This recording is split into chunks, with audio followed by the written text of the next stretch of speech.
One national nonprofit stopped by Northeast Harbor today for a trunk sale of global goods. Grace Bradley tells us more.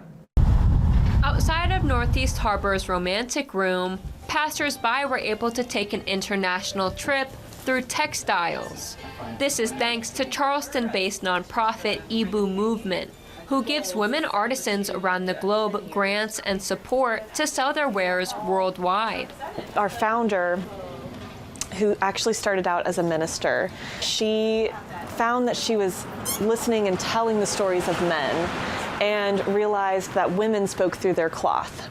And so she really wanted to understand the textile, the cultural tradition of this language that these women were speaking. We have such an amazing opportunity to work with these groups that aren't easily accessible, and we work with them to provide a platform to sell their goods and also to raise awareness that women are capable of raising themselves out of hardships. A lot of women in poorer communities reside in the Global South, and that it is such a vivacious area.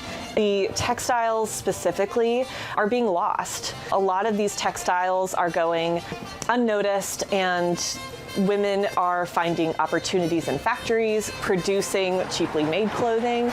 And so being able to give women not only the authority and the respect that they may not receive in their communities is so important.